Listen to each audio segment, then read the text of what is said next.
This week in Arsenal, the Gunners slap Liverpool by a score of 3-1 to claw back into the title race. The celebration police target Arsenal once more. Tomiyasu is set to return from the Asian Cup, and a vital trip to West Ham looms. Let's get into it. Welcome in to This Week in Arsenal episode 45. It is Thursday, February 8th, 2024, and we are coming to you live after a defeat of Liverpool at the Emirates. Of course, it happened 4 days ago now, but we're coming to you live right now at the time of this recording to talk about it. And it was a really important match. Like I said in the headlines, it really allowed us to claw back into the title race after that looked like it was all but over. And to talk about that with me is, of course, as always, Sash, who you can follow on Twitter at LTArsenal. Sash, how are you feeling after that big win?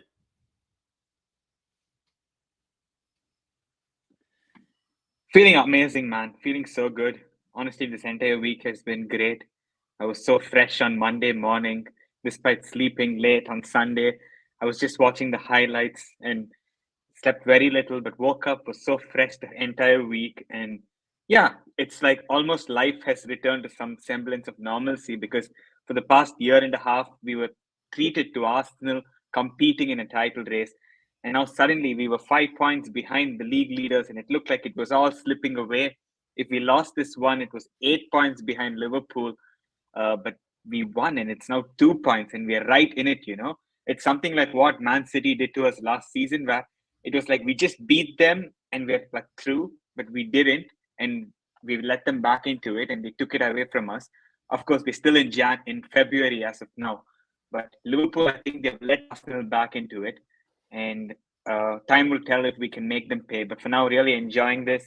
And yeah, looking forward to the show. Obviously, we have a special guest who you will introduce. So yeah, let's do this, man. Yeah, and like you said, we do have an illustrious guest here with us to talk about this big win. One of our favorite people to talk about the Arsenal with generally, and that is Chiddy, who you can follow on Twitter at ChiddyAFC. Chiddy, my friend, how are you doing? How are you feeling after we absolutely spanked Liverpool? Yeah, I mean, this week's been amazing for me on a personal note. Obviously, we've had the Arsenal win, and you probably saw the Nigeria win as well yesterday. So I'm honestly on cloud nine right now. I think we just needed that, as you said, Sash. Like we just needed to have that big result to just get back on track, and I think it just shows that we haven't given up on this because, as I said, it did really feel like almost a final in the sense of if we lost it, that's the season essentially done in terms of league terms. Like you're not overthrowing an 8 point lead against City and Liverpool. Let's be serious. It's not happening. So we had to get that win. And the fact that there was so much intensity and we knew that we needed to do it and we got it done. Yeah, I was just so proud of everyone involved. So yeah, buzzing. Yeah. It was what I love about being an Arsenal fan these days is that the games feel significant all the time, but I don't think I've been as nervous recently as I was for this game, right? And when we went 1-0 up, I was actually freaking out a little bit, and I had like that nervous knee thing going where I was just like bouncing my knee just because of how important this game was, and just it was hanging over us the whole time that if we didn't win this, if we lost this, it was probably done in terms of our chances for the Premier League. So yeah, it was a really big game. Really glad we won. Before we talk about the game itself, I think we should, right at the top of this, kind of just discuss what happened after the game.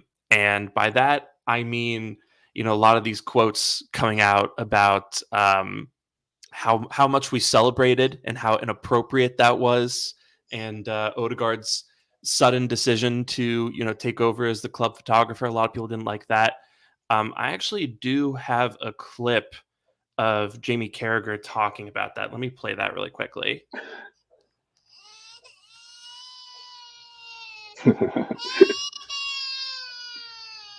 Yeah, what do you guys think about that? in all seriousness, Carragher Yeah. came out and said, get down the tunnel. It's not a big deal. And Neville said that we were immature. So, Chiddy, I'll start with you. I just want to get your take on, this the celebration police just suddenly coming after Arsenal again when we won what was a really big game. And this is, days after this big celebration about Jurgen Klopp, running onto the pitch and celebrating with his team time and time again. So, yeah, what's your take on all that?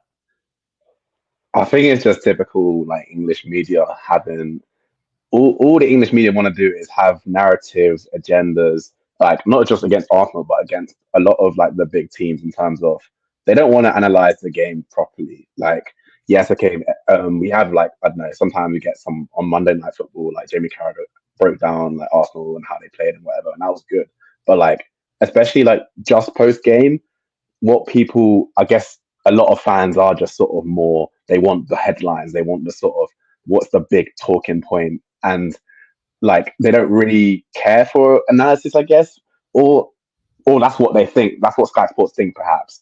And what seems to happen is now they just find one, I don't know, thing that's not really football related, but it's just like a thing that you can bash the club for and just talk about it. Because I didn't even think about like I didn't even think about it as a celebration, like the whole the guy taking a photo of the cameraman. Like I didn't even think it was a big deal until I went onto Twitter and I saw everyone talking about it, and then obviously I saw the clip of Jamie Carragher talking, moaning about it, and then they analyzed it afterwards, and like I was like, wait, what's going on? Like I was like, where's the even the I don't think they even analysed anything to do with Arsenal, how they nullified Liverpool, how we held them to like their lowest XG in Premier League under Klopp or whatever it was.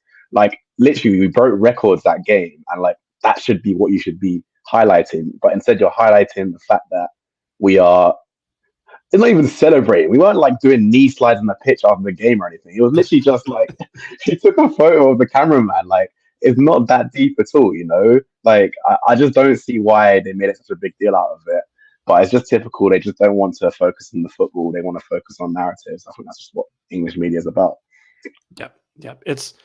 It's such poor analysis, and I think that point you hit on is really kind of the crux of it, which is just they're going after narratives instead of actually just sitting down to talk about the game and properly analyze it, which is highly disappointing. Sash, what are your thoughts on this kind of discussion about Arsenal over celebrating it? Yeah, I completely echo Chiddy's thoughts, but in addition to this, I also want to speak about Sky Sports. Okay, now this is a company, that gets exclusive rights to the VAR decisions, like the audio. They know exactly what is going on. It's quite clear to me that they're hand in glove with the PGMOL, which is why they've always focused about how teams should behave, how players should behave, how managers should behave, as opposed to like the terrible standards of officiating that have plagued this league for several years. Okay, and this just sums them up as a platform. Jamie Carragher is a complete hypocrite. Okay, this is a guy that spat at a man and his 14-year-old daughter. Okay, he is lecturing Arsenal about how we should celebrate. He's a player that has won 0 league titles in his entire career, and he's out here lecturing the youngest team in the league that's actually competing for the league on how they should behave. Okay, I don't like Gary Neville at all, by the way, but even if he said something like this, at least then there's some credence to it. Like he's won so many league titles. So, like much as I don't like him, you have to say, yeah, Gary Neville, he's won titles, he's been there. But for Jamie Carragher to come and say this, utterly ridiculous. Like he's won a Champions League, fair play to him, but he's not won a single Premier League title. So how does he know about how to win one? Like who is he to tell us to like not celebrate a win in February, right? And I'm telling you, he also said this, that if Arsenal had lost, the entire conversation would have been about the future of Arteta and why he might not be the right person for the club. The worst part is he will draw a narrative like that. He will probably speak against Arteta if we lost the match. But if we won it and went from 5 points and potentially 8 points behind the team he played for to 2 points, then we are not allowed to celebrate. It's just complete like hypocrisy from him. And yeah, I mean, it is what it is, man. It's us against the world. It's always been that way. It will always be that way. But I just want to say one thing, and I was so comfortable during the game. It was not like the old days when we had to have our windows open due to the suffocation. I just want Chiddy to see this. Like my window is like completely closed. I'm breathing so well. The way we were playing through that press, Jorginho, the way he was just playing those balls through that press, I was relaxed, man. And yeah, times have changed. We've gone from windows being open all the time to windows being closed. And yeah, life is Yeah, good as an Arsenal fan. So let's just enjoy the days ahead. And also, I'm really happy that we have Chiddy on after we've won a game, because till now he's always come when we have lost the match, because he obviously lightens up the mood for us. But it's nice to see us actually being happy and discussing a win. And yeah. yeah, It has a screw those change. Yeah. pundits though. Yeah, screw those pundits though. Let's talk about the football. It's a nice change of pace. Yeah, I just think it's just really disappointing because I said this online. I think a lot of people, including some of the talking heads in football media, have gotten very used to Arsenal being a banter club, to consistently making these boneheaded decisions. And now that we look extremely serious now, right? And I know we don't have much to show for it at this point in time, but you know, the underlying metrics suggest that we're one of the best teams in the league right now. We have the best XG difference. We statistically have the best defense in the league. We are, we're doing better and better in terms of our underlying metrics, in terms of our attack as well. But it's so disappointing and infuriating to see guys just seize on these stupid little narrative tabloid bullshit moments to just to whine about us celebrating. Like I said, Jurgen Klopp is this guy whose celebrations are celebrated by the Premier League. The Premier League put out this tweet with a montage of all the times Klopp has run onto the pitch and celebrated pretty insignificant wins, to be quite honest.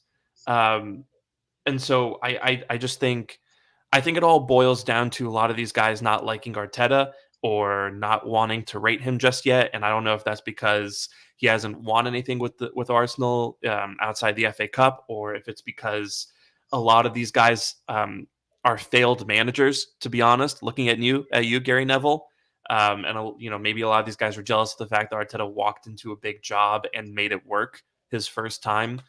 Yeah. So it's just it's really disappointing because I want to hear people talking about how good we are and not how immature we are, and making stuff up and getting mad at things that City or Liverpool or any other team in the Premier League did it wouldn't be a big deal at all. So um yeah, I think this is kind of a microcosm of why you're seeing people kind of draw back a little bit from popular football media and kind of go towards podcasts and YouTube shows and stuff like that, and more fan-based media to get Yeah. their analysis of the game.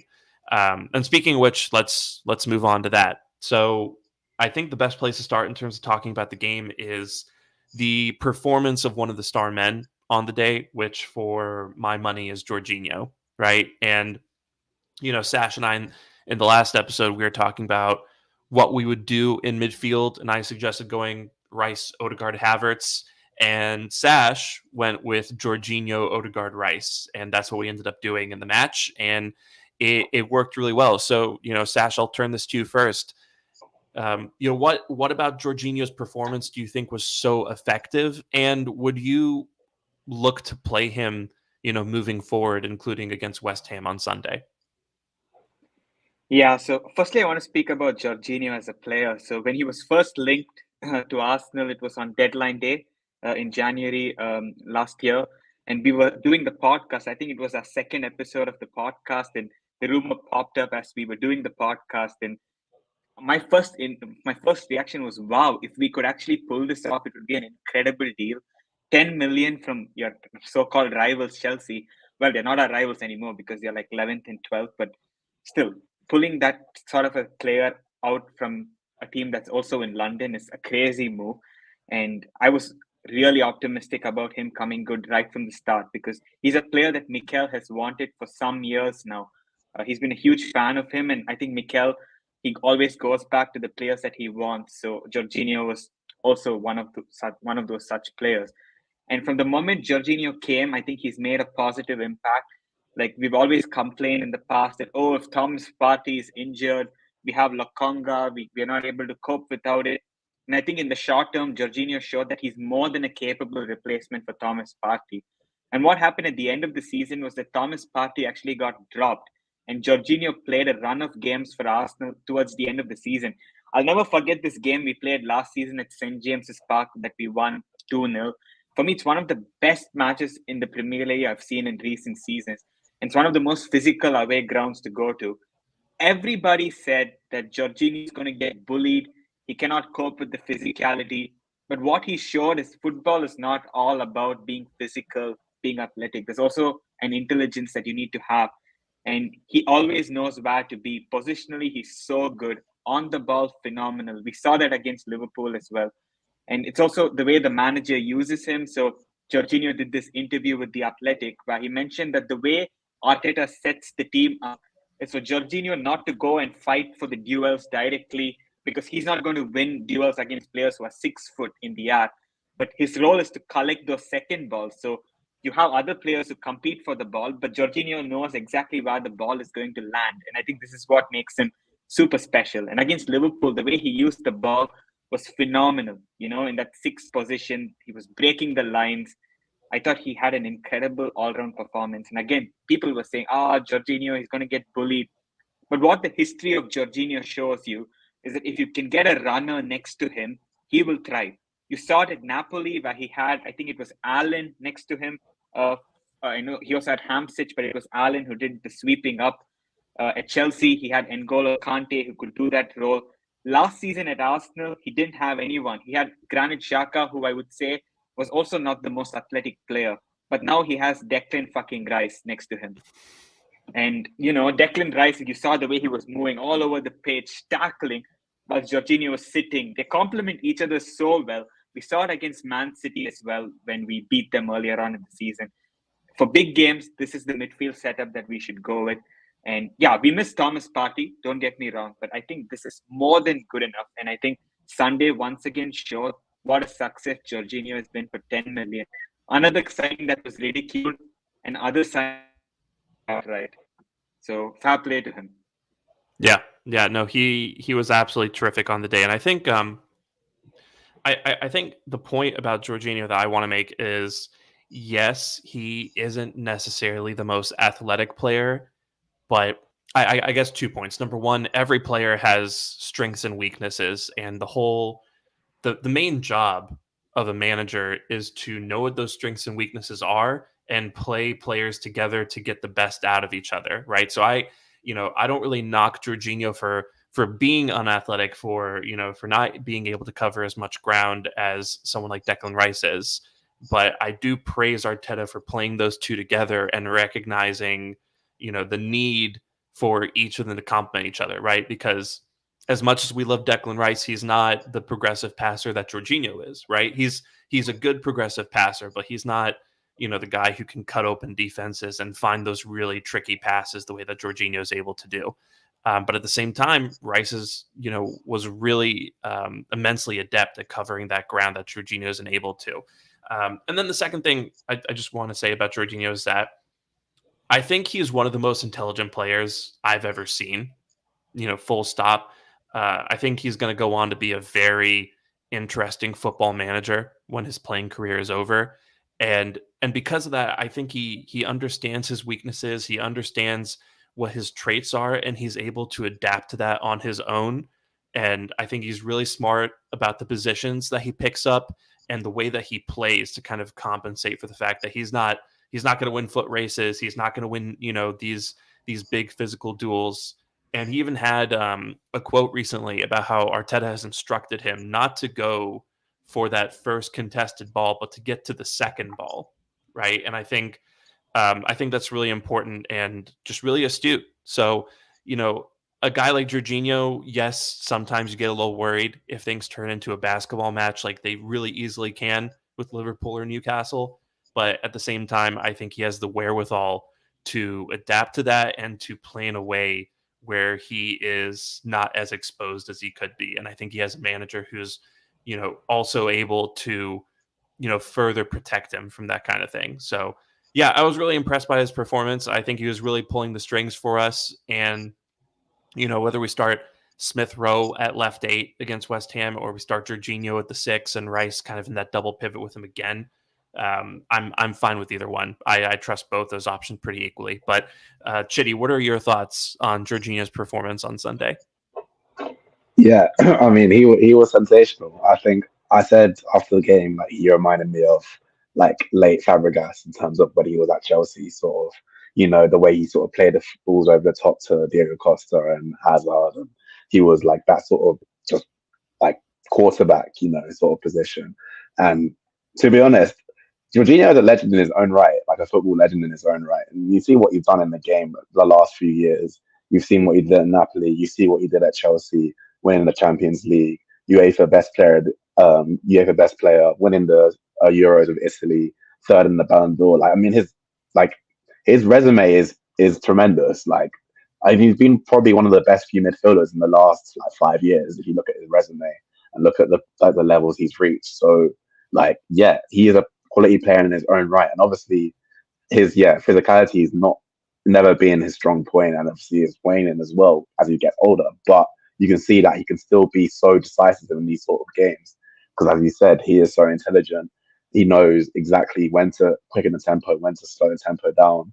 He knows, when to go for those searching passes, and he's just so good at doing it as well. Like some of the passes he was playing, it was like, wow, like we've been missing that this a lot this season because he's not been playing and neither has Party. So it's like, yeah, I feel like it's really a dimension, especially in these sort of big games, to have someone like him who can keep his head. We ignore the Spurs game in this sense, but he can keep his head in these sort of games. And like, yeah, he's shown his worth. As you say, for £12 million, like you have to say he's been a success, not only for what he's done on the pitch, but how he's helped to develop. Like I think Declan Rice has said before that Jorginho is really helping him to improve as well, and like the players respect him and everything. So in terms of bias from Chelsea, which have been mixed, he's been right up there in terms of like one of the best ones. And I was so happy with how he played. Yeah, no, just like you said, a legend of the game in his own right, just a super effective player.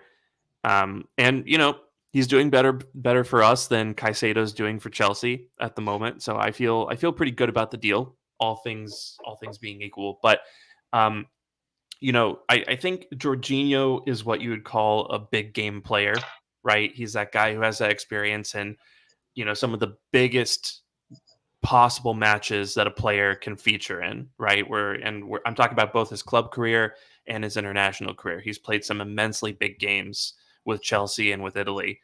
And so, he's up for these situations where you go and play Liverpool or, I think his first appearance for us was against Manchester City. And I think he acquitted himself pretty well in that situation as well. So, he's one of those big game players who will give you a performance to match the occasion. And I think I know, I see people in the chat asking about White and Odegaard, and we'll get to those guys in a second. But there is someone on the team who hasn't had the season that those two have had, but I think is showing himself to be a big game player. I just wish he could be an every game player. And that guy is Kai Havertz. And he played at center forward, and I think he was really effective. He had a piss poor finish for that first goal, which was a little annoying, but luckily Saka was there to smash it home. But I think the other things he did at center forward were really effective, right? And he gave Van Dijk and Konate fits. He got Konate sent off, which I think is pretty impressive. And he all around was a good focal point for our attack. And obviously, I'm not advocating for Kai Havertz to be our long-term center forward. We'll also get to that later on. But, I think I would go so far as to say that he might be our most effective center forward option, depending on Gabriel Jesus's physical capabilities from here on out. So, I know we've ragged on him a lot, and I've been very negative about him lately. But I do just kind of want to get you guys' thoughts on how Kai Havertz did. And Chitty, I'll go to you first. Neither of us are historically big fans of his, but what did you make of his center forward performance? I did tell Sash that I had some Kai Havertz praise coming for this podcast, so I guess I've got to deliver now.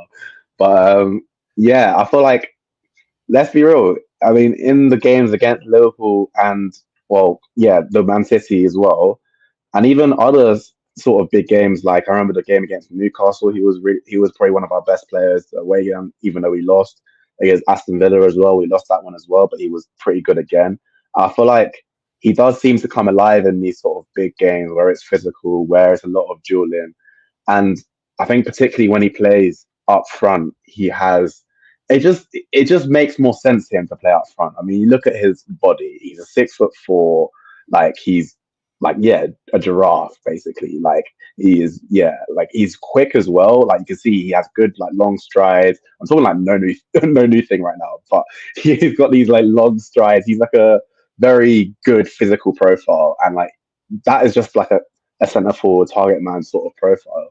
And yes, he's not like a real big strong sort of guy, but I feel like he's got a great touch. Like I think that's one thing he does get consistently quite good. He's got a very good touch, especially when it comes in the air, into his feet or into his chest. He's good at that. He's good at link up play. I think that's what he sort of defers to. He likes to go for like a one touch layoff sort of thing. I think that sort of suits more playing up front rather than in the midfield, where like sometimes you need to keep the ball, you need to like run with it a little bit.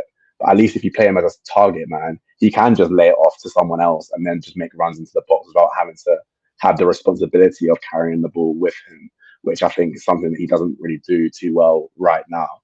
But like, yeah, I think he just generally suits playing up front. And you see that he rattled both centre backs. Like Van Dijk, Kanate, I think he just did a job on both of them, which not a lot of players can do, let's be real. Like his profile like is quite unique in a sense that not a lot of players in the Premier League have that sort of ability to even have a dent, make a dent on like Kanate or Van Dijk. Like I think he is someone, even though he's not like necessarily winning the duels, he is a big enough presence and he's a big enough like physical, both strong and quick presence that he's actually just causing a lot of problems tactically for these sort of clubs.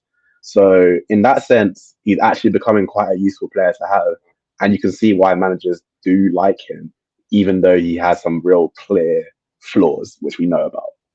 Yeah. So I was impressed. Yeah, it's funny because again, I don't think anyone here would claim that Kai Havertz is some even average finisher, to be quite honest. And he doesn't really have a lot of the traits that your typical center forward that you would look for in your typical center forward.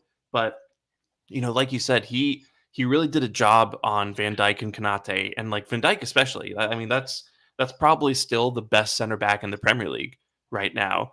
And he went in there and made life a living hell for them between how he can ride challenges and how he can kind of move very well and get into these sneaky pockets of space to wreak havoc from. It's just the guy can't really pick a spot when he's in on goal, and his passing leaves something to be desired. But there's something there, and I think Sunday just brought me a little closer to understanding why we spent 65 million pounds on him.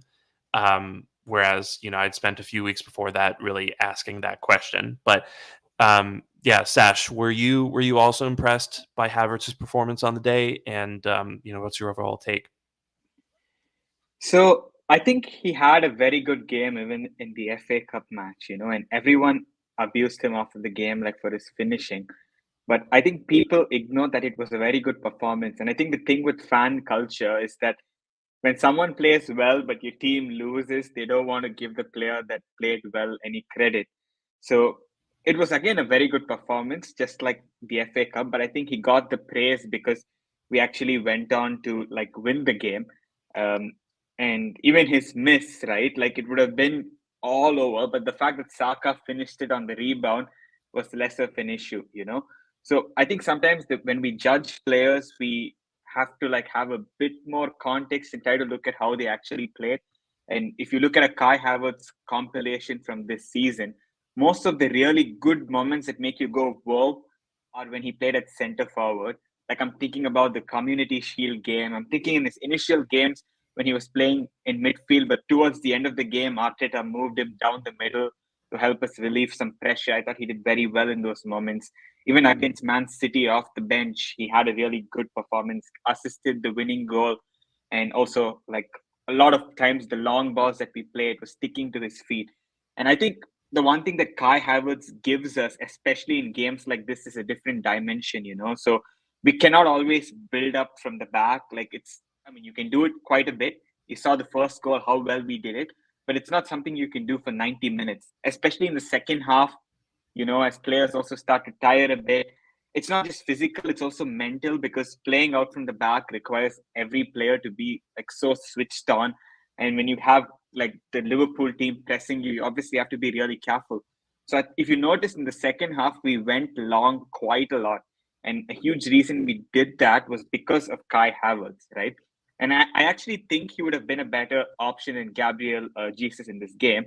And as points out in his comment here, he mentions that like Mikel would not have started uh, Kai Havertz probably unless Gabriel Jesus was injured.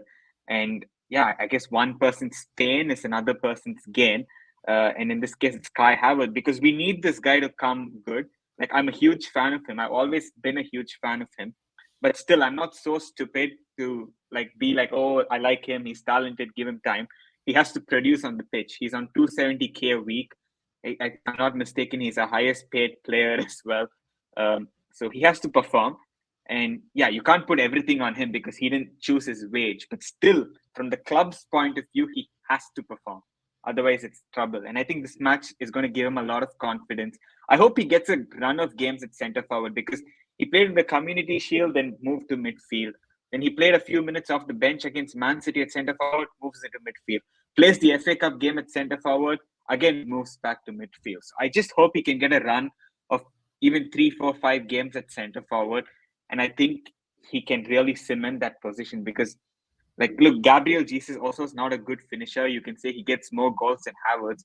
But if you just look at Havertz, I think he is the full package, you know. And if he could just start to score a few goals, you know, it'll be incredible. Because this guy scored a lot at Leverkusen. It's not like he cannot finish. Something has to click for him. Yeah. I have one more point on that. Sorry. Yeah. I don't know if it's just me, but like I don't know if it's just like bias or whatever, recency bias, but it does seem like when Kai Havertz plays at centre forward, maybe it's just the games that we played him in. Maybe it's not a good sample, but it does seem that Saka and Martinelli have more space. Like I think maybe it's because we are playing against Liverpool and Man City, where they're not gonna be as defensive and doubling up and stuff. But it does seem that we have when Kai Havertz plays there, he really does. It's almost like I think someone analysed it as like the box, like 4-2-2-2. We sort of play where Martinelli and Saka are like the furthest forward, but have a lot more space, and then Odegaard and Havertz are sort of out of their way, but they're in midfield, but they can push forward as well. And it does seem that they are playing better with this sort of style where we can actually get them into space. So I don't know, maybe we have to see it against a real deep low block to see if it's actually a real thing. But like I think it's sort of promising. Like I'm not saying Jesus doesn't help. Obviously, we've seen Jesus helps our wingers as well, but it does seem like this season it hasn't been as much as before. Whereas when Havertz has come in, maybe it's the fact that, as I say, he's a tactical enigma in a sense. Like they don't know how to mark him because he's just such a weird player. Basically, he is such a weird player in terms of he's a striker who comes into midfield, but like it's a weird one, and he's just such a tall player as well. So it's like he draws a lot of attention. I feel like it does help to free up Martinelli and Saka, whereas Jesus isn't as physically good, and he has lost a little bit of burst as well, which means that I guess he's not as much of a threat anymore. Even if he's maybe a better player, he's not as big a threat in terms of like in and around the box and everything. So I think it's something to like look for in the future game. Yeah, I was just thinking. There you go, Sash. Yeah, so I was just thinking, like the point you made before, that Havertz maybe he doesn't win all of his duels, but he doesn't lose them so badly either. I think sometimes stats can be a bit flawed, and sometimes when the ball goes to Havertz, he puts the defender off enough that even though it might hit the defender's head, and in the start it's counted as a dual one, it goes straight to an Arsenal player because he's put them off enough that they can't get a clean connection on the ball. And I know if stuff like this goes on Twitter, people will be like, wow, look at the propaganda they're doing for Havertz. This does not happen for any other player.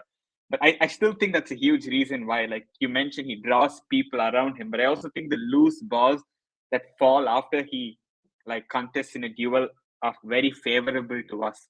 And I think that's a huge reason why Martinelli and Saka are thriving, because I've not seen many players get the better of Van Dijk and Konate. Like, of course, the odd 10, there might be a tricky winger who runs on one of their sides and gets past them. But physically, to compete with them and for Havertz to extract like 2 yellow cards out of Konate, fair play to him. Because Konate was sort of bullying Martinelli. Like, Martinelli was so hesitant to even get past him. I think he was still a bit scarred from like the Anfield game where every time he would just get stopped.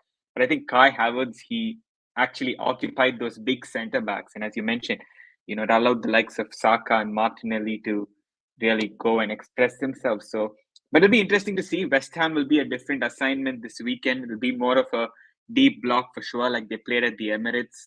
I think it'll be a good chance for Havertz to show that, hey, I can also be good in a game like this. Because sometimes when we play a deep block and we get into that crossing mode, and we are crossing the Gabriel Jesus, I'm like, in a situation like this, I wish Kai Havertz was there, because at least this guy can head the ball, So it'll be interesting to see. I think he can dominate the box well. But again, he's dominating the box without scoring. So again, he's just a peculiar player. Things don't always add up. But yeah, let's see. Let's see how things go this weekend.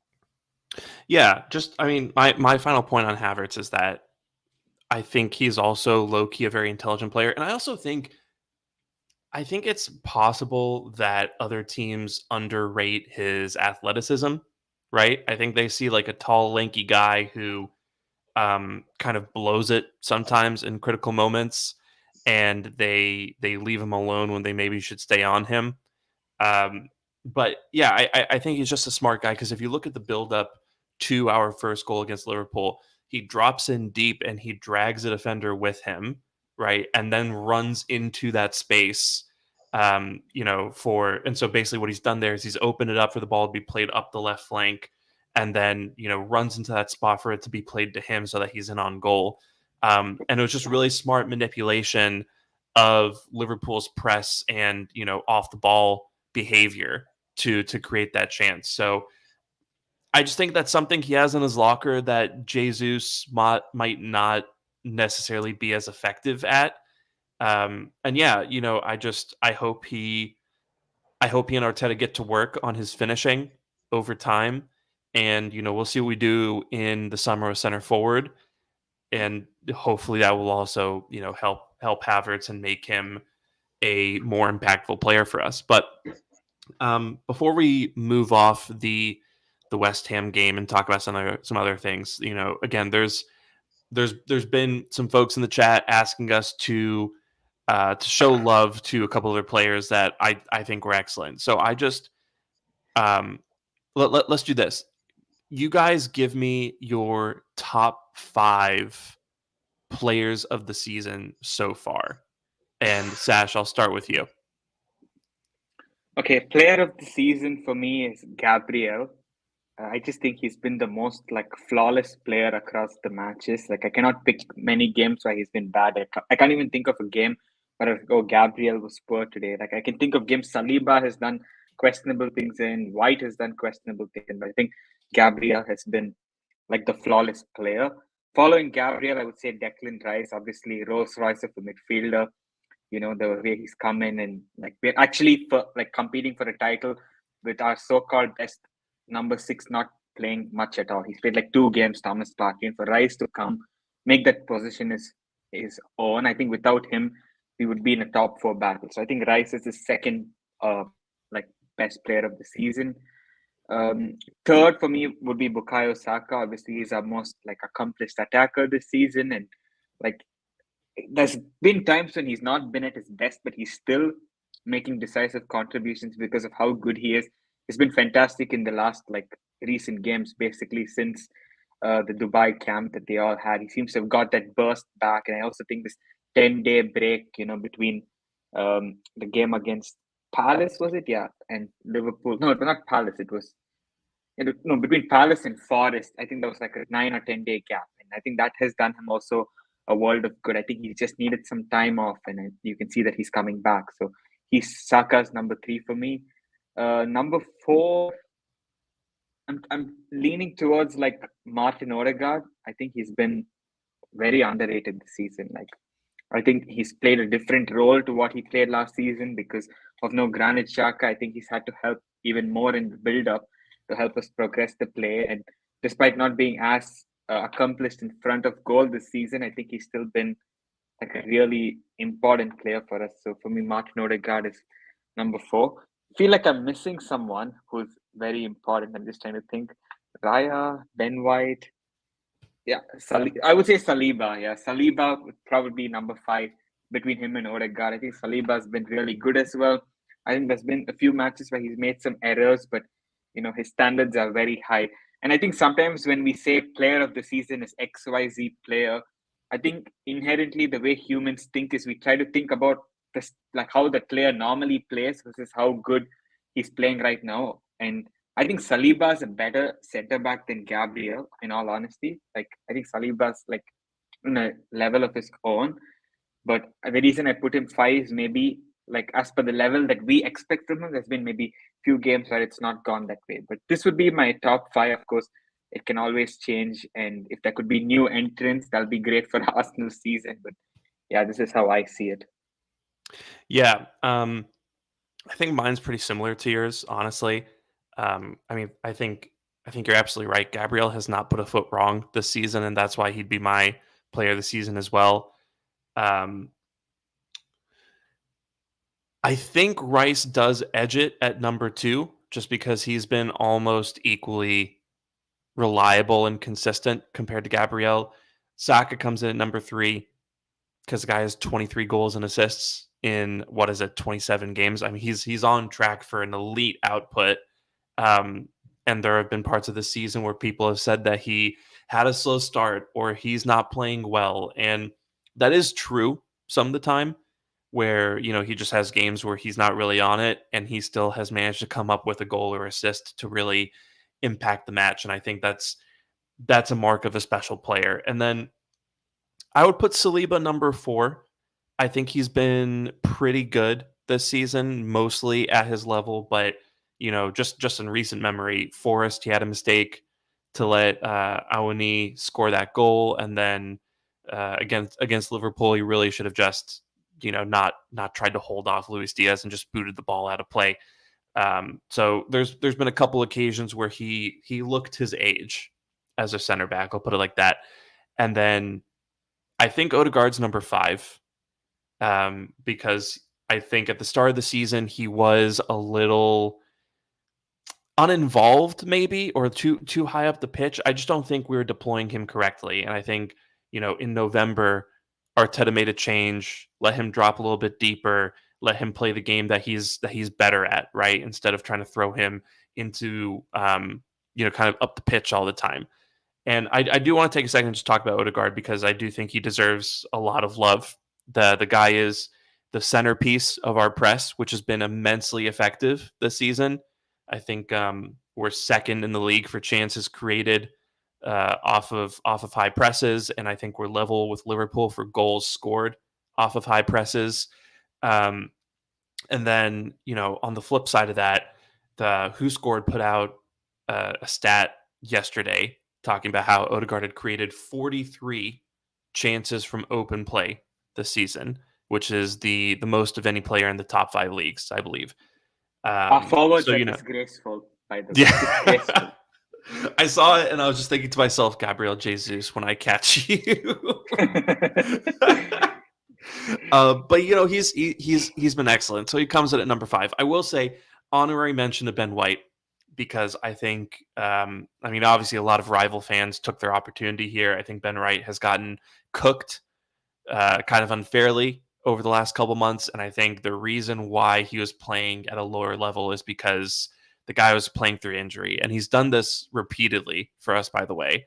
I still think back to the 21-22 season where we went to Newcastle and the guy was playing with one hamstring, just because we had no other options. And we're kind of in a similar boat here where behind him it's either Cedric or Rule Walters, and you take your pick as to which one of those guys you want to play in a very significant Premier League fixture, right? So I think White was playing through injury that obviously hampered his performance, but now that we had that break in Dubai, and now that January has kind of been a slower pace, I think it's really helped him recover, and he's back at basically complete fitness, or at least he's fit enough to look like his normal self. So I do want to give some love to White, even though he doesn't make my top 5 for the season. But Chiddy, floor is yours. What's your top 5 here?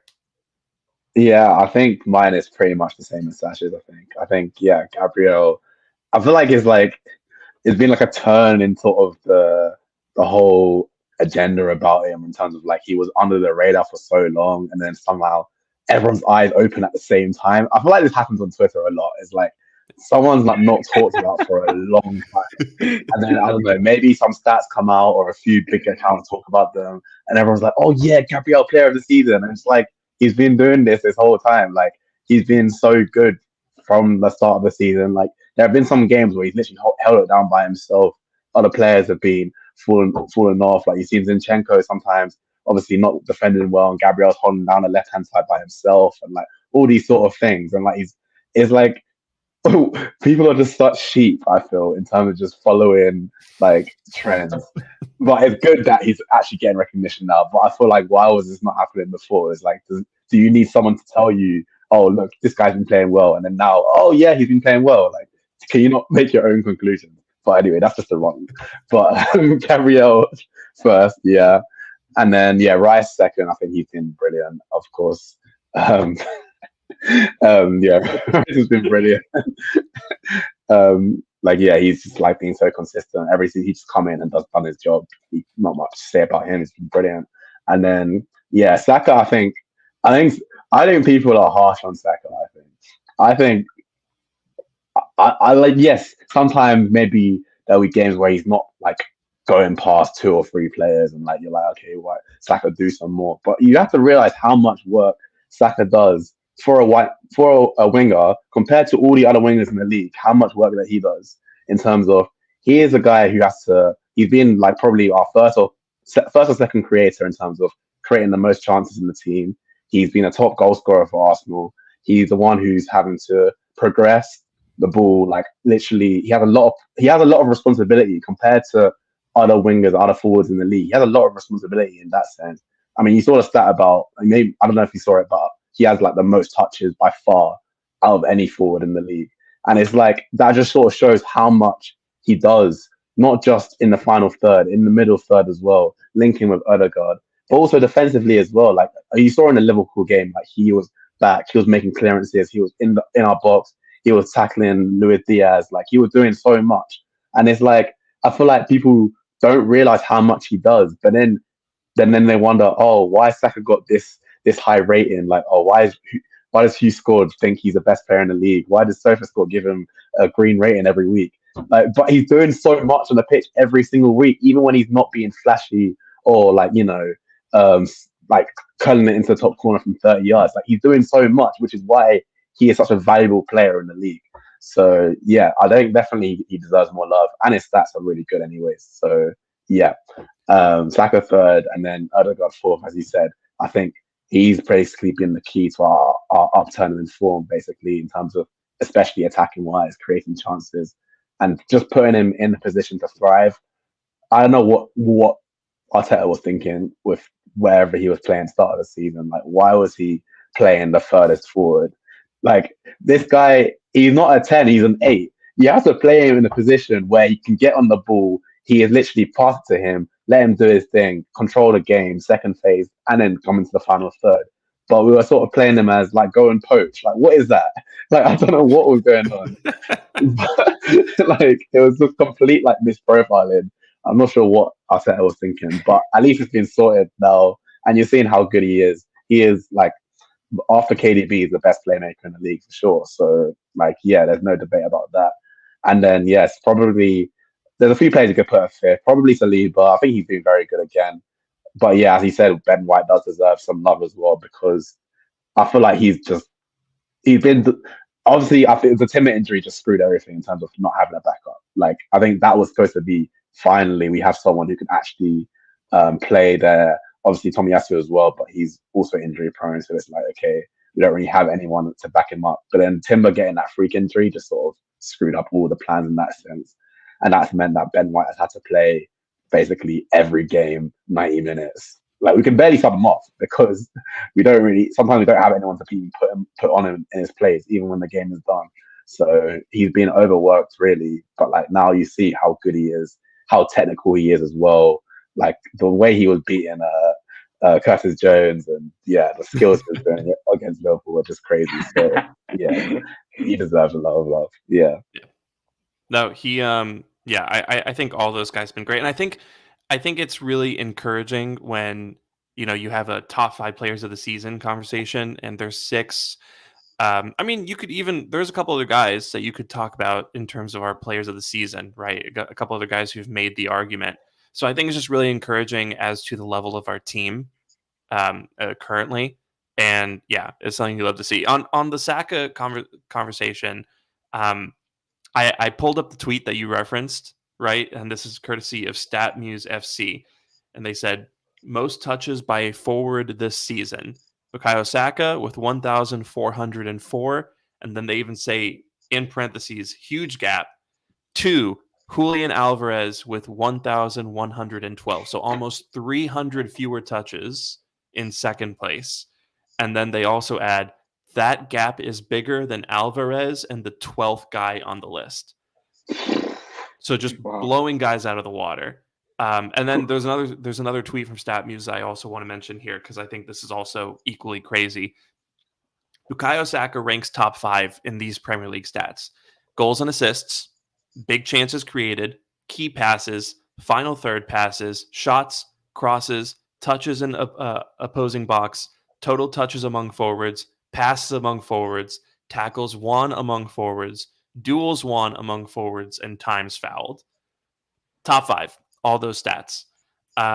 So I think I think it's crazy, and I think you're absolutely right. Where you know Saka just gets very unfairly criticized, and you know I'm going to mention Phil Foden for a second, and I just want to preface it by saying I think Phil Foden is an excellent player, and I think England is lucky to have him. So don't hear what I'm not saying here. But I feel like when Foden scores a hat trick against Brentford, we don't hear we don't stop hearing for a couple weeks about how great he is, and then I feel like people are just waiting for Saka to go a game without making an impact or something. And you know, I think it's really fair to say right now that Saka is definitively a top 2 winger in the Premier League, and that might even be the case, you know, in Europe, right? I think Mohamed Salah is probably the only winger the only right wing I would take over Saka right now, and I'm not sure how much longer that's going to be the case. So, I mean, just before we, you know, for sure move on here, um, where do you guys see Saka both like in terms of his stature, like both in the Premier League and in Europe? Yeah. No, I mean, as you said, I would only take. I mean, I mean, right now I'd only take Salah because yeah, Salah is obviously that's the target. Like that's the level we're trying to get at. But in terms of like right now, if you told me to sign a right winger, you'd have to sign Saka because of the age, obviously, the age difference and the fact that Saka hopefully will have 10, 15 years of football in him, like at the top level. So definitely, like, yeah, Saka's bona fide world class. I don't care what anyone says. I think he's proven himself as one of the elite wingers now. Like this is like it's probably his third like very, very, very good season. Like I think the season before last season he got 18 goals and assists in the league, which is a very good tally. Then last season he got 25 goals and assists in the league. This season he's already got 15, and we've got like a third of the season left. So like he's proven that look, as a starting right winger, I'm one of the best around. And as I think, by going back to the stat news stat you said about all the different categories he's top five in, it's almost like he's like a I almost say he's like a midfielder playing out wide in terms of like the all roundness, and that's probably also a position where he could play in his future. But I feel like the fact that he's so good at so many different things, you see, he could have this sort of midfield, almost a free role sort of thing where you're like, Saka, go do your thing, go create, go score, go like press, go tackle, just do everything, and he could do that sort of role because I feel like he is that good at football. And obviously, being on the wing right now is helping him to get his tallies up in terms of goals and assists. But I do think in the future, especially when his pace does go down in the midfield, he's going to slot in so seamlessly. And yeah, I just think he's just a special player. Yeah, 100%. Sash, what are your thoughts? Very similar to Chiddy, and what you said, I think, was spot on. That only Salah is probably better than him right now, and even then, it's not like there's a huge gap or something. I think Saka is getting that, and on the point Chiddy made about him being an all-rounder, I look back to his development. So he's played a lot at left back, So I think some of that defensive nose comes from where he has played, in the past. And I've seen Wenger doing this as well, to like some of our midfielders like Wilshere and Ramsey. He would just put them out wide sometimes, and maybe they were not so good as wingers when they were played there, but I think it made them more well-rounded football players. And this is something that Saka has experienced. He's played as a left back, he's played left wing, and he's played as a right wing back as well on occasion, like when we're chasing a game and Mikel does this very strange thing where he takes out the full back and makes Saka play the full right hand side. I think this happened in a Europa League match. I forget. I think it was against Benfica. Yeah, it was against Benfica. The game, Saka plays that cross for Aubameyang, who heads in at the far post. So I think he took off Bellerin, I think it was, and he told Saka, bro, the whole right hand side is yours, defending, attacking, ball progression, everything. So I think some of these experiences has made Saka into the player that he is today. And yeah, I would actually count him as more of a right midfielder. Like in Pro Evolution Soccer, Saka's position is not like right wing forward. It's actually right midfielder, RMF. And I think they got that spot on actually because he's like yeah.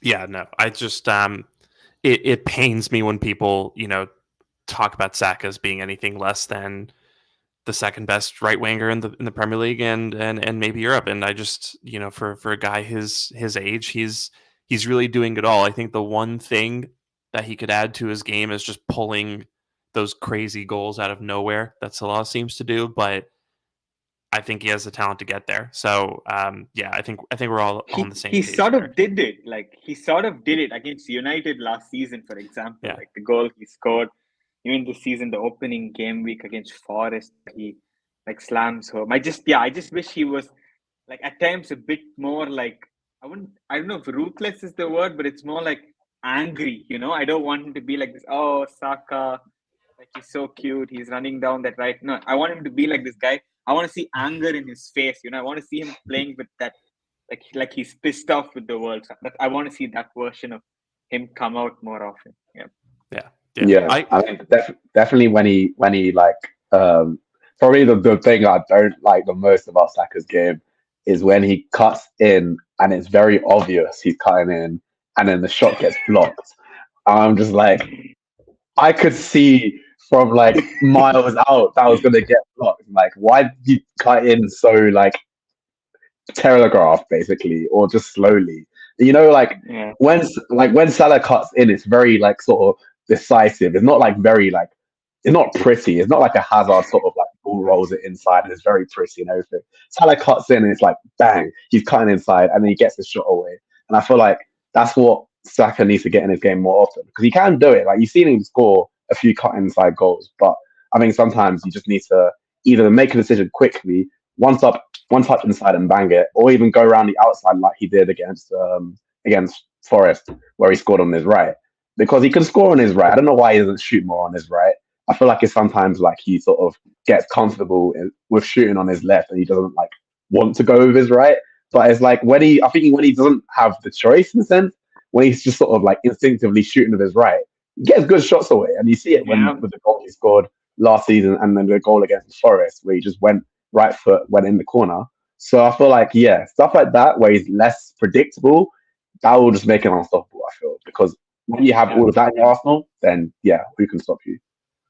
I think the point you made is interesting because I think he's a player who can do everything. Like how many right wingers in world football can go on the outside and play a cross with their right foot? Like there's not many. It seems like a simple thing, like, oh, you're just going on the outside and playing it with your weaker foot. But left footers typically tend to be very left footed. And I think Saka, he has so many characteristics. Like you mentioned, sometimes he's maybe not decisive enough at times because he can do too many things. So he just has to like pick one and go and do it like in a decisive way. But I'm sure that will come in time. Sorry, the unmute button wasn't working there. No, I think he's well on his way to becoming a complete winger, and he has basically all the traits you could look for, really, in a player there. So, um, we'll move off the Liverpool game as much as I could talk about it, for the next 3 days, and I do want to move over to something that broke today, and it's more of a broad scale discussion about the sport as a whole, and that is this news that they're going to start trialing the blue card, right, for sin bins at the elite level, and that's something that IFAB um, has been working on and has been experimenting with at lower levels of the game, and now they feel they're ready to push this up to the big time. So for anyone who's not who's not familiar with the concept, basically, if a player is guilty of dissent towards the referee or makes a cynical foul, the referee will be able in this system to produce a blue card, which would then signal that they have to go to a quote unquote sin bin for 10 minutes, where they basically have to go off the pitch. They're not allowed to influence the game. And it's very much like what they do in hockey. I'm not sure what it's called in hockey. I feel like they call it sin bins as well. But anyway, name's not important. The concept is about the same. So I want to get your thoughts, and Sash, I'll start with you. I want to get your thoughts on whether or not this is a good thing for football, and you know how you think it'll be implemented in the Premier League. I think the authorities of football, they are sucking all the joy from the game, honestly. You know, let me ask you both a question. Why do you think that a player who takes his shirt off in the celebrations is booked? Like, why should, like, technically, if you're not wasting time, you score a winner and you just take your shirt off and maybe you have like a nice message. Why should the player be booked? Like, what is so bad about it? Like, honestly, first of all, I never got that. Like, why? I've heard it's a sponsorship thing. This is what I've heard is apparently if you take your shirt off, you're not like showing the sponsors off like the shirt. So like I don't know the Premier League badge and like all the sponsors on the shirt, which means that it's like a bad for marketing or something if you take your shirt off. I like this is like one Oh theory, my but God. it's complete bogus. I agree. Yeah. Yeah. That honestly makes a lot of sense. I was gonna say that maybe it's just some nonsense about wanting to make it more appealing to family audiences, and if guys are running around taking their shirts off, then some old European men are self-conscious slash like oh this is inappropriate, you don't want children looking at this. But I think the point about sponsors maybe lobbying for that to be a thing so that you can see their logo on professional football teams shirts for that extra couple seconds, I think that makes a lot more sense, honestly. But I mean, either way, there's not like a great justification for it. Yeah. Yeah. So that's when it all started, right? Like the issues, like Then it became like they started booking managers. Like Arteta has been booked for celebrating a winner, right? Like the game against Luton, incredible moment, last kick of the game, like scoring a 97th minute winner. Like, what do you expect a manager to do? It's not even like Arteta went to the Luton crowd, did something disrespectful. All he did was he ran. Like, he ran to like support like with the away fans. That's all he did. Like, he didn't do anything like that was like, oh, Mikel, how dare you do that? Like, Klopp is run onto the pitch and nothing happened, right? So, first of all, managers are getting booked for stuff like this. Players, when they even question the referee's decision, like, hey, come on, it's not a yellow, or how is that a foul? They get booked for that. Like, you cannot question the referees. You can't even ask the referee in a respectful way. Straight away, yellow card. Why can't we be like how normal human beings are?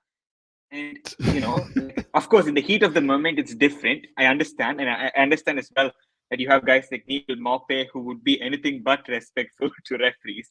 But still, there are a lot of players who just protest, like, come on, how is that a foul? And if the referee could give an explanation on the spot as opposed to pulling out a yellow card, I think it's better for all sides, right?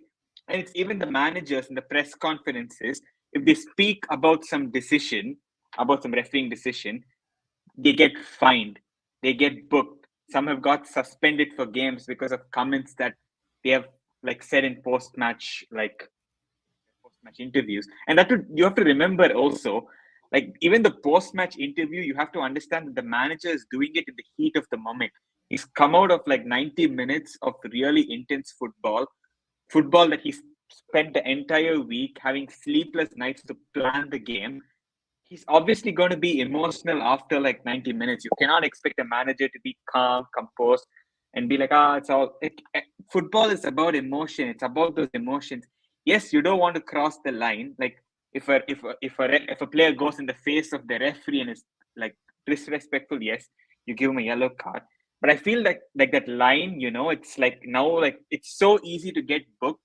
In fact, like Mikel was saying, like sometimes he doesn't know what to do. Like he's like even if he's just standing on the touchline, like just waving his hands, he gets booked. So he's also saying like he doesn't know. Nobody knows like exactly what the rules are, what the threshold of all of this is, right? And I think something like a blue card, if they actually end up doing this, I think all the managers should really protest and like it should become like what the Super League was.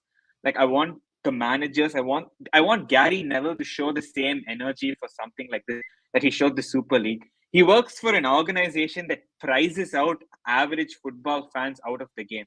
Like Sky Sports subscriptions are so expensive, and this guy has the cheek to tell us during the Super League about football, we cannot let it go into the wrong hands. Like these guys are a bunch of hypocrites, man. Like all of them, like everyone in the media. Yeah, again, it comes back to my point. They're hand in glove with the PGMOL. They're hand in glove with the refereeing bodies. They all want to make it happen. As Chiddy also said, like maybe there's a bigger villain here, which could even be like the sponsors. But it's the end result is that it's terrible for the game of football. You want to see players, you want to see celebrations. Like that's what the game is about. Like watching the AFCON is so nice. Like it's so much of passion. It's so nice to see like the way the players are playing, the managers, the supporters. The other day there was this meme also of this manager who was like crouching down and someone was pouring like water over him. And it's like that's what football is about, man. That's what football is about. Like forget about the goals, the play, the 4-2-3-1 and the formations. It's about joy, it's about passion. And yeah, the people in the Premier League, they're doing everything they can to remove all of that. So yeah, we need like people to come together to actually stop this from happening. But yeah, it's good that Telegraph actually put out this exclusive in advance, so at least like managers can get asked about it. Yet can I'm sure no manager is going to be for something like this. Can you imagine a scenario where 10 players get a blue card, and then suddenly you're seeing Raya and Allison playing against each other in the Emirates, 2 players? Like, come on, like it makes We absolutely did no it. sense. We finally did it. We brought goalie wars to the Premier League. Yeah, it's going to be I must say, hilarious. I I I no. I guarantee you that if a blue card is instituted in the Premier League within like 5 months, Arsenal are going to be playing with like 8 men for 20 minutes. You know what's going to happen is that someone's going to get a blue card, and then our players will complain about them getting a blue card, and then they'll get a blue card as well. And exactly, he's just going to be like Michael when Michael Oliver gave Martinelli 2 yellow cards. That's what it's going to be like, but just blue cards everywhere. It's going to be And a there's going to farce. be one more scenario where Arsenal are trailing 1-0 down against, let's say, let's think of an ugly team that plays ugly football. Let's say Newcastle at home at the Emirates. We're losing 1-0 after 60 minutes. Knowing the way Newcastle players are, they start taking blue cards. They'll walk slowly off the pitch, and then they have to come back after 10 minutes. They'll come with a limp. It's going to be chaos. And already the added time is going like 7-8 minutes per game. It's going to go now 15, 20 minutes. Like it's going to be horrible experience for everyone. So Yeah. Also, can you imagine, like let's say we're away at Forest and we're down 1-0 and it's the 88th minute, right? And then ball goes out off a Forest player, they give a throw in for Forest, and someone protests it and they get a blue card. So now we're playing with 10 men for basically the rest of the game to break down some ugly Nuno deep block. My head would be on Mars. I would fully lose it if that happened. The most dangerous thing is subjective, and subjective decisions are not going good for us. Like as it is, it's horrible. Like this is just going to make it even worse. Yeah. You know what they could do as well is that, like, say like you're a team that has like you're playing a team that has like one really really good player, and like I don't know, you're in that situation where they're trying to chase a goal or something. You could just start an argument with them, like make it all just like basically provoke them to getting a blue card, and then just have them off for the rest of the game. And like even if you take a blue card for yourself, it's like a sacrifice because you're like, okay, I'm crap anyway, so I'll go off, but he's gone off as well. So it's sort of like 10 versus 10, but they've lost their best player for the rest of the game, and like they have all these sort of scenarios. I just think it will be. We're gonna have it's not gonna happen. Surely we're gonna have whole practice sessions devoted to not getting riled up by Neil Maupay. That's what's gonna happen. It's just Arteta staying there, just like, I'm gonna say the most hurtful things possible to you, and I want you to not react. Guendouzi on days like this, because he was taunting all the Brighton players, saying, "I make triple your wages." We need some player like that who can go and wind the opposition up. Honestly, no. I never had a problem with that, because I think that's the kind of shit talking you should be able to get away with on the pitch.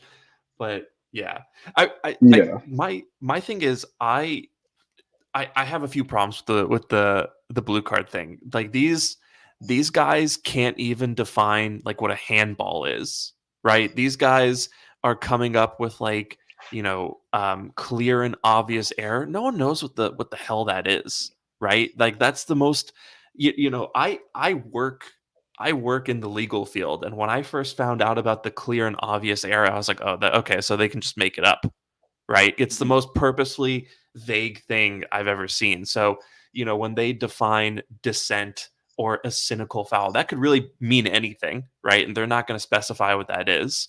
So you're going to have to require guys like Paul Tierney and Simon Hooper and David Coote to actually understand football, which is not going to happen.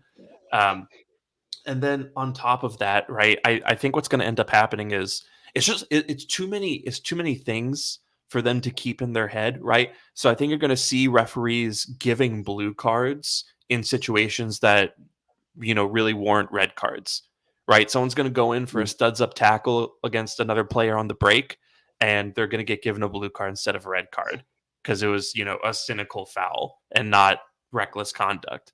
So I think we're going to see that happen more often. And then just, on top of everything else, I just think they're going to inconsistently enforce it. I think they're going to do the whole blue card thing for 2 months, and then eventually someone is going to slip up and not give a blue card when they should, and then the rest of the Premier League referees will follow. And then we won't see the blue card again until, some match that Arsenal need to win to stay in the Premier League race, and then it'll come back out.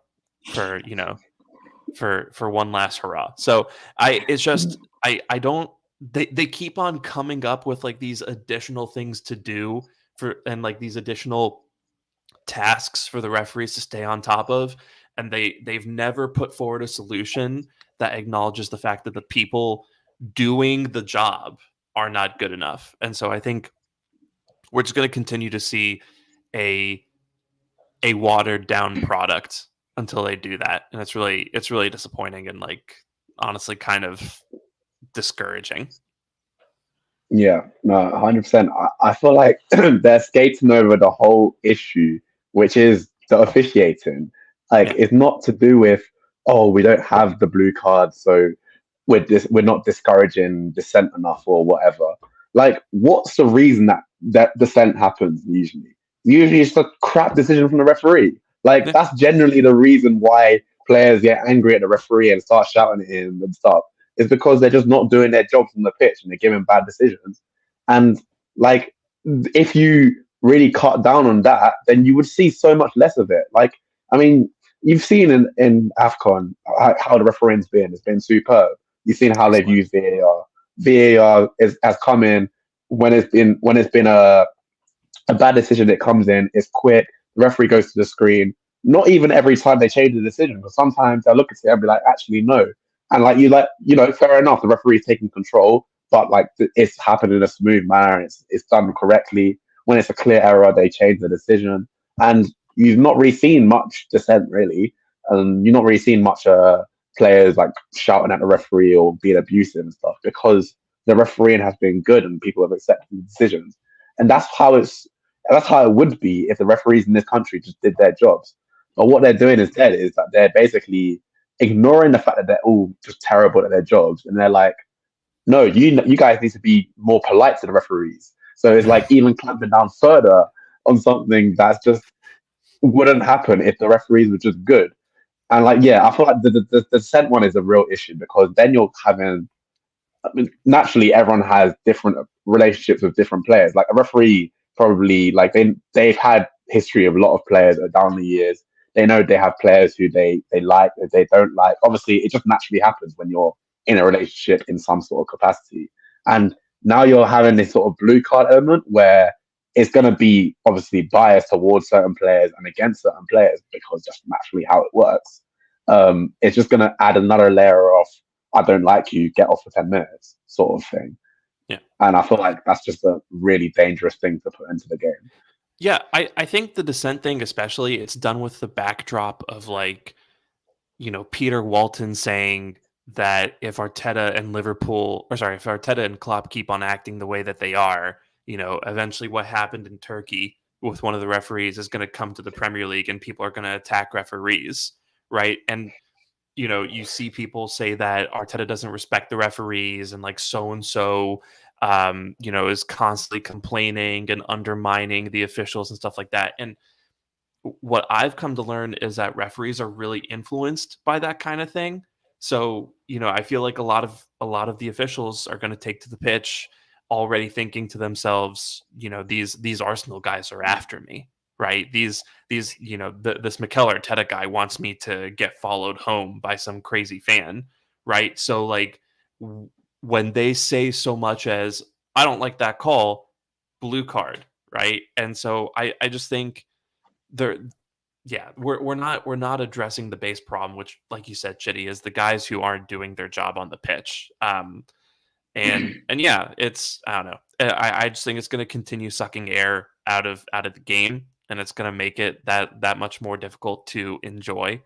And yeah, it's just going to be really annoying. Oh, one thing. Yeah. I think I saw someone say that they've tried it already in like lower leagues already, and it sucks. Like it generally, that's like I don't know. I didn't see many more details, but they just said it was crap. So like, I Why are they think even trying it? Like, it's so obvious that it's a shit thing. Like, why? Why is it even no, being Because tried? I've nobody had asked for it except probably the referees. yeah, That's IFAB probably came it. out and literally said that dissent is the cancer that will kill the game. That's what they said about dissent.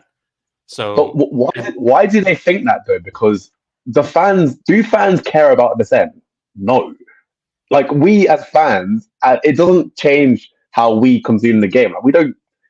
Only people who care about it are the referees, understandably, because it's happening to them. But our enjoyment of the game isn't worsened if someone's loud mouthing at the referee. Like it's something like sometimes we don't want to see it too much. Like when Bruno does it too much, we're like, okay, stop being a rat, sort of thing. But it's not like a big concern. The big concern is obviously the refereeing, but they don't want to talk about it. And that's just the problem. And if you can't take a bit of heat from a player who's like, oh, come on, you can't make a decision like that, which is what usually would happen, then don't be a referee. Like, find something else. Seriously. Like, this is what being a referee is not just about making decisions that they're not doing, first and foremost. It's also about being able to manage the situation, okay? And deal with what comes at you. I'm not asking the referees to tolerate abuse because I don't think any of us are saying that, like, abuse the referees or something like that. But the referees, like, they should be able to take criticism. They should be able to take like a come on from the manager. They should be able to take that. That's not too bad at all, right? And that's where the Yeah. primary issue is. And what these guys want is complete control of the game. They want to own the game. They want to be like, we are untouchables and punish everyone else. And that's just not on. Yeah, I've compared PGMOL to a police union a few times in the past, and I'll do it again. I mean, that's basically how they act, right? When you challenge their authority, they basically take these steps to make it a crime and to make it more difficult for you to challenge their authority, right? They're not concerned with the job that they're doing. They're concerned with people undermining them and challenging their ability to control the game. So, until honestly, I think we're going to hit a point where refereeing in the Premier League and in English football generally will need to be kind of overseen by the government. Whether or not that'll end up being better, I personally don't know enough about British politics to make that conclusion. But you know, I just think the experiment of the PGMOL kind of being its own boss is very much not working, right? And I think IFAB also is kind of going the way of just protecting themselves. And yeah, I don't know. It's going to make it a worse product. But tell you what, because we gotta put a bow on this in a couple minutes. Let's move on to the West Ham match really quickly, and I'll just put this question. I'll put a very simple question to the both of you guys. How important, now that we've beaten Liverpool, is this upcoming trip to West Ham? And Chiddy, I'll start with you first. Yeah, honestly, it's massive. Like considering as well the previous results this season, like they smashed us in the League Cup and they did us at the Emirates, which was obviously a very, very frustrating game. But then also the fact that we beat Liverpool is sort of like, okay, we're back in the title race, which means we have to win every game now. Like, I feel like if we dropped out of the title race, it would be sort of like, okay, we got a bit of a gap for top four. We can sort of chill a little bit. If we draw here, it's not that bad. But now it's sort of like, okay, we can't beat Liverpool and then go and lose a West Ham or draw at West Ham. It's sort of like you have to now go on a run now. Like we've won 3 games in a row in the Premier League now. We need to go 4, 5, 6. I think all our next like 6, 7 games are winnable. We need to be able to string that sort of run together to show that we are really in this race. Otherwise, it's going to be same old sort of Arsenal. Like, okay, you get a big result and you can't capitalize on it. So I think it's a very big game, and especially with the team we're playing as well. I think it's a huge game. Yep. Sash, your thoughts? Yeah, I think it's crucial that we go on a run now, as GD said. I remember like in 2016, we beat Leicester City after that Welbeck winner, and we were all like, yes, the title is coming home after 14 years or 13 years. And we went to Manchester United. Marcus Rashford made his debut, scored a brace. We lost 3-2. We're like, okay, it's the annual Old Trafford curse. It's fine. Then we played at home to Swansea, a game we would always win, and we lost that match as well, right? So Arsenal, historically, we don't have a good record. Like once you won a game, the players have a hangover and forget to turn up for the games they actually are supposed to win, which makes the big win void. So let's hope it doesn't happen this time. And I think the next few games will really tell us about whether this team is in a title race or in a top four race. Yeah, the reason I asked the question is because it kind of dawned on me that just we basically have earned the pressure now, if that makes sense. Like because we're back in the Premier League title race, every game matters again, right? So as much as we want to continue being happy that we beat Liverpool, which I get, and I'm still in that place as well. We're also now in a situation where we have to keep winning, right? And if we win all our games, we win the league, right? But you have to go and win all those games. You have to put together a city like run in order to kind of overcome the odds that we've put in front of us because of some of the results that we've had earlier on in the season. So yeah, it's pressure is a privilege and all that, and we've earned that privilege again. And it's time to continue earning it. So before we call it, let's just go around and kind of give what team we would play against West Ham. Given kind of some of the players that have come in, maybe off the bench or maybe from injury, and yeah. So just like what starting 11 do you think would be most impactful against West Ham? So Sash, I'll go to you first. So I'm going to go unchanged for this one from the Liverpool match. So it's a bit of a tough one. Like, do we play Smith Rowe or do we stick with the same midfield combination? I think the rest of the team would pick itself. I think even if Gabriel Jesus is fit, I think we should give Havertz the chance after his game against Liverpool. Like, let him have a run at centre forward. And I think with Gabriel Jesus, you sort of know what you're going to get. But Havertz seems to bring this unpredictability to us. So let's see how he does at centre forward in the coming games. I think West Ham playing at their home, they're a good side, and we've already lost to them a couple of times this season. So I think, yeah, I'm just being a bit conservative. I would just stick with the same midfield three.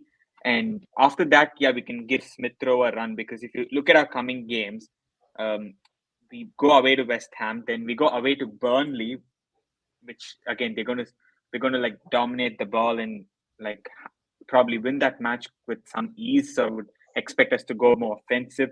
Even Newcastle at the Emirates, I would like us to be offensive for that one. Then we have Sheffield United away.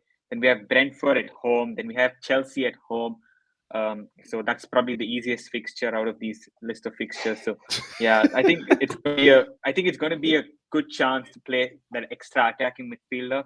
And after this run of the next 6 games, as Chiddy mentioned, all winnable, we should be winning these. We play a huge game on the 31st of March against Manchester City. And yeah, that's going to be a huge game. I think that match might define how the run-in is going to go. But I think, yeah, we should not look too far ahead. Take it game by game. Let's look to enjoy. As we discussed, Sham, this season, our approach towards Arsenal has to change. Like, look, let's not have big expectations. Let's just look to enjoy the football, have some fun, enjoy the memes, and yeah, let's hope we can win it. Yeah, no, 100%. I think I have a different starting 11, but I do agree with the mentality there, which is just take it game by game, focus on beating the team in front of you, and enjoy the moments. As much as Gary Neville and Jamie Carragher might not want you to do that. So, Chiddy, what starting 11 would you go with for the West Ham match? Yeah, I'm in agreement with Sash. I think I would go unchanged. I think even though West Ham haven't been in the best of form, their actual last win was against us in December, and so they're 5 games without a win now. So that also scares me a little bit because it's always like they're due a win in a sense, but it's not against us. Hopefully, we are also yeah, experts at doing this. A team will lose 5 games, beat Arsenal, lose the next 5 games. We'll always be like that odd team which we have yeah. beaten. Yeah. Exactly. So I am. This is a bogey game. Especially it's Sunday at 2 p.m., which is not my favorite slot for a game. It's always a bit of a it just has these vibes for me. But I think we should go unchanged. I think it's going to be like a physical game. They like to sort of play that sort of way. So I think the midfield and the forward line we had should be able to do the job.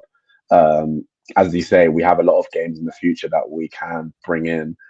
Smith Rowe, even possibly Vieira can come back in at some point against like a Sheffield United or something like that. So we have the games to play these sort of other players who don't get as many minutes. But I think having a formula that we know works in these sort of games where it's a tough game. West Ham are still 7th in the table, so it's a tough game. So yeah, I think we need to go full strength, unchanged, and yeah, hopefully get the job done. Yeah, I think I would go with Tomiyasu at left back just because I'm not sure if Zinchenko is going to be available. Oh yes, good point. Yeah, I think I would go to Tomiyasu. But yeah, but also just Kudos is probably going to be back, and I think I trust Tomiyasu there more than Zinchenko. But yeah, on top of that, yeah, I think I agree actually that I wouldn't really change much else because I think West Ham are going to be desperate to get a win here, given their run of form, which I think is going to open things up for us. So I don't think there's that need to play, a guy who can break down low blocks like Smith Rowe can help us do. So yeah, I think that's the only change I would make, and then that's it. But yeah, hopefully we go to West Ham and get a big win and kind of get things fully back on the road in terms of competing for the Premier League title. So we'll wait to see what happens, and we'll talk more after that. But we'll go ahead and put a bow on it here. Chiddy, thank you so much for joining us and being here with us. It's always so much fun to talk about Arsenal with you, genuinely. So thank you very much. Yeah, thanks for being here. And of course, you can follow Chiddy at Chiddy AFC. You can follow Sash at LT Arsenal. You can follow myself at Shamsdale. You can follow the pod at This Week Arsenal. And if you're watching on YouTube, please like, comment, hit that subscribe button, hit the bell for notifications when we put out videos. We are getting the wheels moving on that, and yeah, just thank you so much for being here with us and taking the time to listen. So we will be back after a win away at West Ham, and until then, be a gooner, don't be a goon, and we will talk to you soon. So until then, bye bye.